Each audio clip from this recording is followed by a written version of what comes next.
Ayan na po, tatakbo muli. Ito pong si dating Pangulong Rodrigo Duterte, mga kabida, bilang Pangulo po ng Pilipinas sa 2028. Ayan, yan po yung pasabog po kahapon ni Congressman Pantaleon Alvarez. Yan po yung pag-uusapan po natin dito sa aking vlog. At bago yan, isang magandang umaga po sa lahat at welcome po sa aking channel. Sa mga hindi pa po subscribers, mga kabida, please subscribe. At just click the subscribe button, click the notification bell, click all para updated po kayo sa aking mga uploads.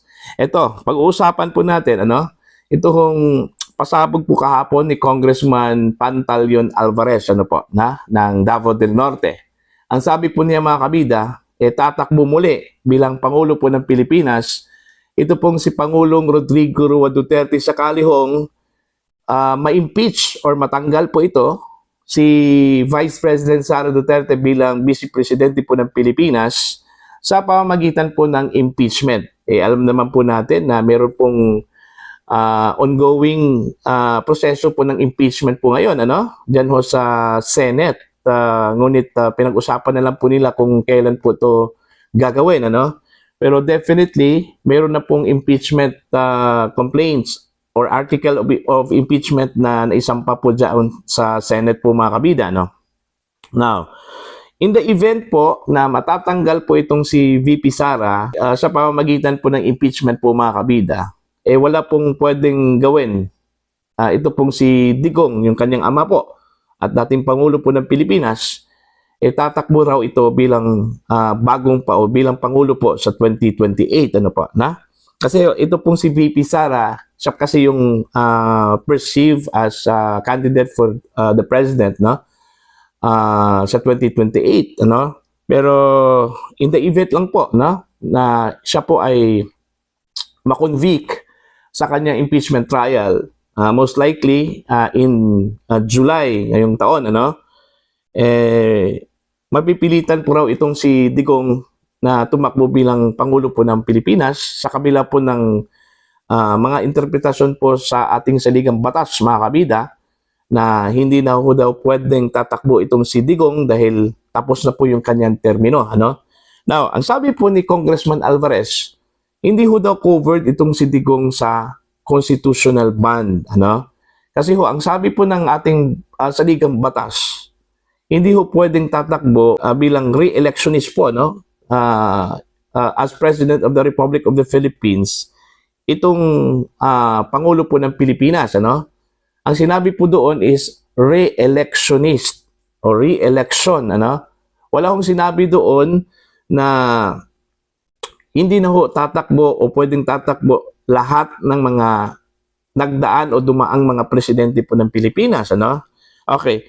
Kung mangyari po ito po, mga kabida, posibleng isang test case po ito, sa Korte Suprema. Ano bang nakasaad po sa ating saligang batas? Okay, babasahin po natin ito, Article 7, Section 4 of the Constitution. Ang sabi po dito, mga kabida, a president is not eligible for re-election and is not qualified for the same position after serving for more than 4 years. Ayan. So, malinaw sa saligang batas, na hindi ho pwedeng tatakbo ang isang sitting president for re-election. Okay? Sitting president, Hindi ho sinabi doon na dating Pangulo, Pero, pwede din i-argue po ito, mga kabida, dito ho sa isang provision o sa isang talata na nagsasabi po na he is not qualified for the same position after serving for more than 4 years. Kung tutuusin po natin, nagtapos yung termino po ni dating Pangulong Duterte po, mga kabida, 6 years, di ba? So, lampas na po siya dito sa limit po ng saligang batas na 4 years, Okay? Now, actually, gray area ito, Pwede itong idulog sa Korte Suprema po, mga kabida, to contest the provision of Article 7, Section 4 ng ating saligang batas, Kagaya doon ho sa kaso po ni Joseph Estrada, Di ba, natanggal siya bilang Pangulo po ng Pilipinas. Okay? O di kaya yung kaso po ni Gloria Macapagal Arroyo na siya po ay nagsilbi bilang Pangulo po ng Pilipinas, pero nung tumakbo po siya bilang congresswoman po o representative dyan ho sa House of Representatives, may mga nag-question doon. Kasi hindi na ho daw pwedeng tatakbo siya for the lower position. Pero ano po ba ang sabi po ng Korte Suprema? Pwede, no? Kaya pinagbigyan po. At naging congresswoman po itong si Gloria Macapagal Arroyo po, mga kabida, no? At saka ito ding si Joseph Estrada, tumakbo bilang mayor, ano? Although this is the first time po na the same position yung tatakbuhan po ng dating Pangulo kung sakali po ay itutuloy po niya na tumakbo bilang Pangulo po ng Pilipinas by 2028, ano po, no? May comparison po itong si Congressman Alvarez po dito, mga kabida. Inihalintulad po niya itong kaso po ni Pangulong Duterte doon ho sa mga senador. Kasi ang sabi po ni Congressman Alvarez po, mga kabida, na itong mga senador po ay 2 terms lang po ito, ano?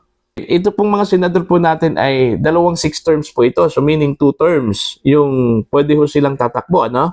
Okay, after that, kailangan po nila ng 3 years na break bago tatakbo muli, no? So ito yung inihalintulad po ni Congressman Alvarez, no, sa posisyon po bilang Pangulo po ng Pilipinas. Kasi ang nakasaad lang daw doon is yung re-election.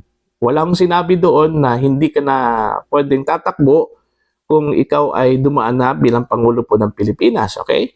So pwede daw ito, parang may lang siya, may lull, okay?